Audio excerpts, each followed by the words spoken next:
সময় সংলাপে স্বাগত জানাচ্ছি আমি তুষার আব্দুল্লাহ। সময় সংলাপে আজ আমার সঙ্গে যোগ দিয়েছেন ডক্টর মোহাম্মদ আশরাফুল করিম। আপনাকে স্বাগত সময় সংলাপে। আমি সরাসরি আপনি যে বিষয়ে কাজ করেন সেই জায়গাতে দিতে চাই, চা শ্রমিকদের উপর কাজ করেন, আপনি চা বাগানে কাজ করেন। এই চা শ্রমিকদের তো প্রথমত আমি ওই জায়গায় নৃতাত্ত্বিক জায়গায় যেতে চাই, তাদের মধ্যেও তো বিভিন্ন বর্ণ গোষ্ঠী আছে, সেই জায়গায় যদি আপনি শুরু করেন। ধন্যবাদ আপনাকে। আসলে চা শ্রমিক যারা এখানে এসেছে, বিশেষ করে সিলেট অঞ্চলে 1854 সালে বলা হয় যে সিলেটের অদূরে মালনী ছড়া চা বাগান প্রথম প্রতিষ্ঠিত হয় এবং সেখান থেকেই বাণিজ্যিকভাবে চা আবাদ শুরু হয়। এবং এখানকার যে শ্রমিকরা তারা কিন্তু কেউ এদেশীয় নয়, তবে এদেশীয় বলা যাবে না, তখন তো আসলে পুরো ভারতবর্ষে এক, আসাম সব পুরাটাই ভারতবর্ষ। এবং ওখানে যারা শ্রমিক তাদের মৌখিক তথ্যের ভিত্তিতে যেটা জানা যায়, তারা এসেছে ভারতের বিভিন্ন অঞ্চল থেকে, যেমন আসাম, বিহার, উড়িষ্যা, মধ্যপ্রদেশ, অন্ধ্রপ্রদেশ, মাদ্রাজ, এই সমস্ত অঞ্চল থেকে এসেছে। এবং তারা এখন যদিও আমরা তাদের আদিবাসী বলছি না, ক্ষুদ্র নৃগোষ্ঠী হিসেবে চিহ্নিত করছি। এখন ক্ষুদ্র নৃগোষ্ঠীর চিহ্নিত করার যে কিছু উপাদান, সেটা হচ্ছে যে তাদের গায়ের রং কেমন, নাক কেমন, এবং তারা কিন্তু বলা হয় আদি অস্ট্রাল জাতির অন্তর্ভুক্ত। কেননা কারণ আদি অস্ট্রাল জাতির লোকদের সঙ্গে তাদের দৈহিক গঠনের মিল আছে। যেমন তাদের বেশিরভাগ আদি অস্ট্রেলিয়া কি এই আমাদের ভারতবর্ষের এই যে জায়গাগুলোর কথা আপনি বললেন, অন্ধ্রপ্রদেশ, মধ্যপ্রদেশ, উড়িষ্যা, সেদিকে সেই জায়গায় তাদের অবস্থান ছিল এবং তারা ওখান থেকে এসেছে।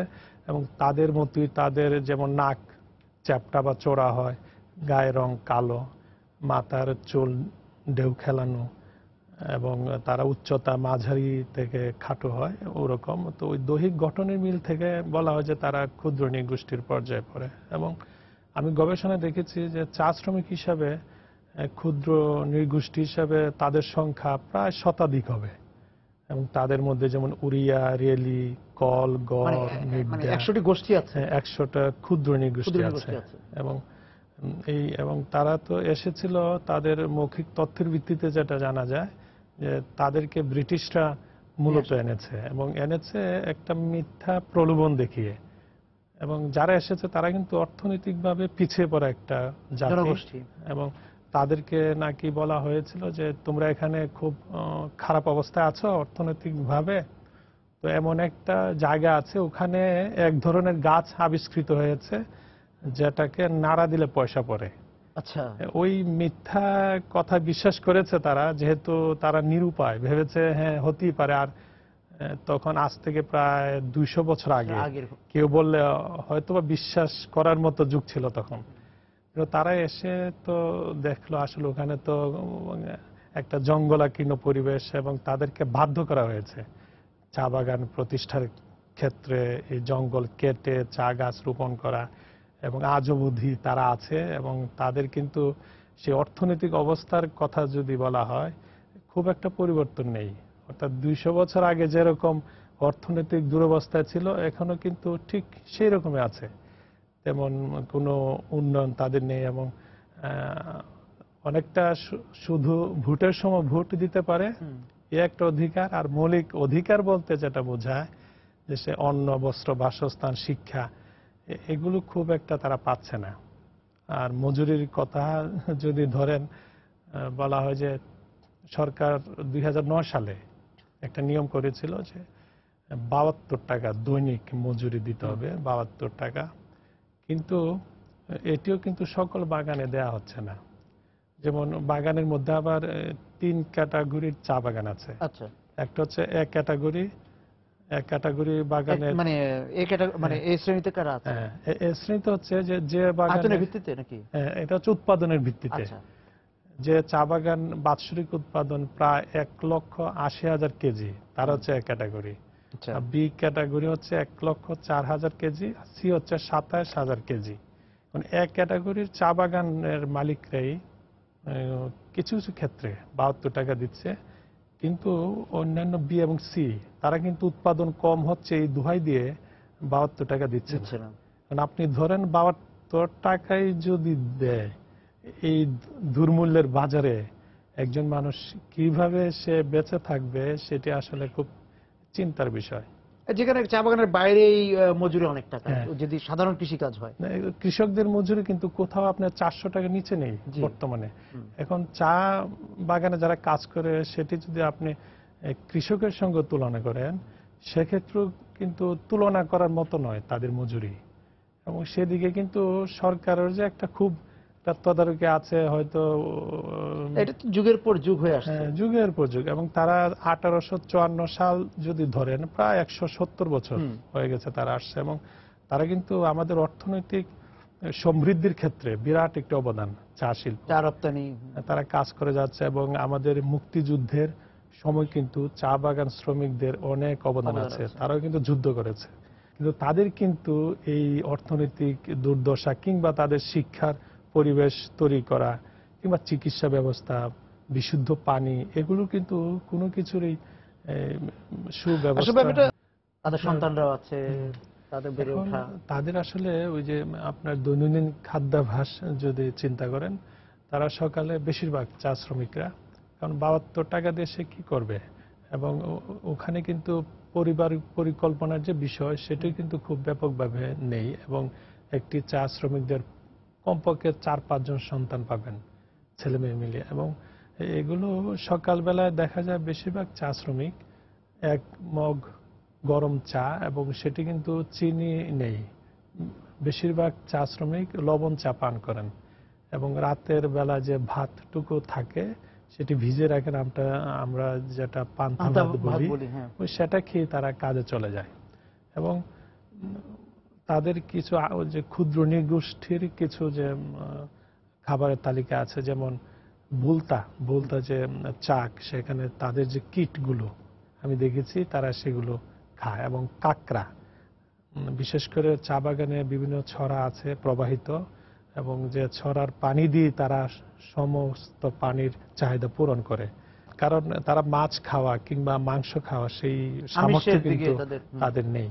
এবং তারা এক ধরনের নিজেরা খাবার উদ্ভাবন করেছে, সেটা হচ্ছে ওই যে চায়ের কচি পাতা তারা খুব এই কেটে শাকের মতো খুব কুচি কুচি করে কেটে সেটির সঙ্গে ওই চাল, সামান্য চাল কিংবা আলু যদি থাকে, সেটি দিয়ে এক ধরনের লাড্ডু তৈরি করে তারা সেটি খায়। এবং আমি এক ডাক্তারের সঙ্গে আলাপ করে দেখেছিলাম, উনি বলছেন যে এটি পুষ্টিকর, যেহেতু চার কচি পাতা সেটি দেহের জন্য ভালো, আর সঙ্গে ওই কাঁঠালের বিচি কিংবা চালের গুঁড়ো কিংবা চাল দিয়ে তারা তৈরি করে। এই হচ্ছে তাদের মানে নিজেরা টাকা দিয়ে কেনা ছাড়া এমনিতে যে খাদ্য তারা আহরণ করতে পারে নিজেদের মানে বসতের বাড়ির আশেপাশে। এবং আপনি যেটি বললেন যে 72 টাকা চলা খুব দুষ্কর, এই যে তারপর 72 টাকার চা বাগানে তো সবাই কাজ করার সুযোগ পায় না, নিচে আরো আছে খ এবং গ। এবং তারা কিন্তু ওই 32-40 টাকা দিচ্ছে এখন। আর যেটি যে পার্শ্ব আয়, যেমন গরু কিংবা ছাগল পালন করা, সেটি কিন্তু চা মালিকরা করতে দিচ্ছে না। কেন দিচ্ছে না? যে তাদের চা বাগানের ক্ষতি হতে পারে, এই জন্য পার্শ্ব আয় তাদের খুব একটা নেই।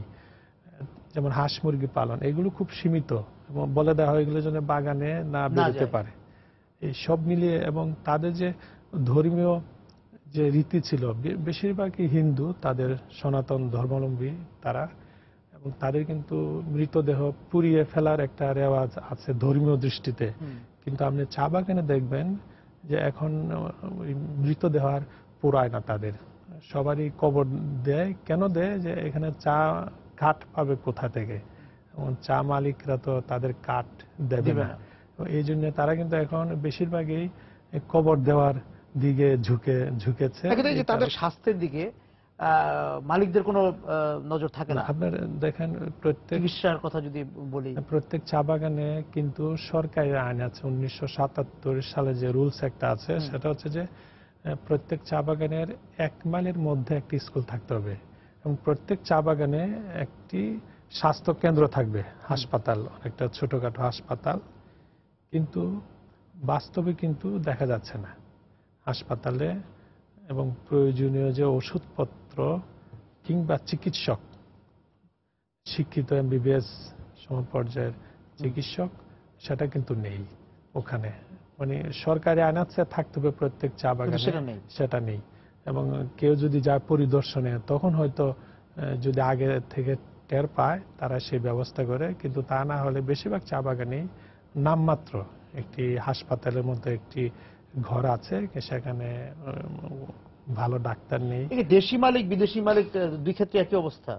অনেক তো কর্পোরেট কোম্পানিও আছে চা বাগান, যেমন ডানকান, ফিনলে এগুলো আছে, কিন্তু এগুলো সুবিধা একটু ভালো।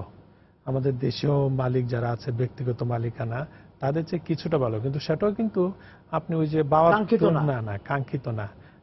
এবং তারা এখন কিন্তু নব্য দাসেই বলতে পারেন।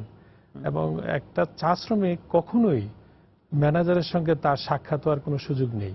আচ্ছা। এবং সেটি তাদের রুলস আছে, যেমন পঞ্চায়েত বাবু আছে একজন, তারপর সহকারী ম্যানেজার আছেন, তারপরে ম্যানেজার। এবং ম্যানেজারের সামনে তাদের যাওয়া অর্থ হচ্ছে আমাদের মহামান্য রাষ্ট্রপতির চেয়ে আরো কঠিন। আচ্ছা। যে তার সঙ্গে দেখা করা, তার সঙ্গে সরাসরি দেখা করে একজন শ্রমিক বলবে তাদের কোনো অভাব অভিযোগ, সেটা কিন্তু এখনো প্রচলিত। এবং আপনি দেখবেন যে চা বাগানের ম্যানেজারদের যদি বাংলো দেখেন, এটা তো একটা রাজপ্রাসাদের মতো, আর পাশে চা শ্রমিকরা যেখানে থাকে আকাশ পাতাল ব্যবধান। এবং তাদের যে ট্রেডিশন আছে যে চা শ্রমিকরা ম্যানেজারকে ডাকবেন বড় সাপ সম্বোধন, তার স্ত্রীকে ডাকবেন ম্যাম সাপ, ট্রেডিশন। এবং সহকারী ব্যবস্থাপক যিনি তাকে ডাকবেন ছোট সাপ, ছোট বাবু, ছোট সাপ। আর তার স্ত্রীকে ডাকবেন বিবি সাপ। আর বাবু যিনি, আর তৃতীয় ধাপ যিনি, ওই বাবুকে বাবু ডাকেন, আর তার স্ত্রীকে ডাকেন ঠাকরাইন। ঠাকরাইন শব্দটা ঠাকুর রাইন থেকে ঠাকরাইন উচ্চারণ করে। হ্যাঁ, এই হচ্ছে ট্রেডিশন। এবং ব্যবস্থাপক কিংবা সহকারী ব্যবস্থাপক যারা, তাদের চোখের দিকে তাকিয়ে কিন্তু চা শ্রমিকরা কথা বলতে পারে না, ওই হাত জোর করে নমস্কারের ভঙ্গিতে দাঁড়িয়ে কথা বলে। তারপর তো যে তাদের তো ভূমির উপরও তাদের কোনো অধিকার নাই, জমি নেই। আমরা মাঝখানে দেখছিলাম যে ওখানে আমাদের অর্থনৈতিক অঞ্চল করার জন্য সিদ্ধান্ত হলো, তখন একজন আন্দোলন হচ্ছিল। এবং কোনো চা বাগানে কোনো চা শ্রমিক যদি কোনোভাবে সে অর্থনৈতিকভাবে একটু সবল হয়, তার কিন্তু কোনোভাবে সে এক টুকরো ভূমি কিনতে পারবে না। ভূমির মালিকানা নেই কিন্তু চা শ্রমিকদের কোথাও কোনোভাবেই। এই যে তাদের পশ্চাৎপদতা, এবং আপনি দেখেন যে মাদক দ্রব্যের ব্যবহারের ক্ষেত্রে আন্তর্জাতিকভাবে আমরা মানুষকে নিরুৎসাহিত করছি, কিন্তু চা বাগানে কিন্তু ভিতরে অবাধে চলছে সেটি। এবং তাদেরকে ভুলিয়ে রাখার জন্য, ভুলিয়ে রাখার জন্য, তারা যেন সংঘবদ্ধ না হতে পারে।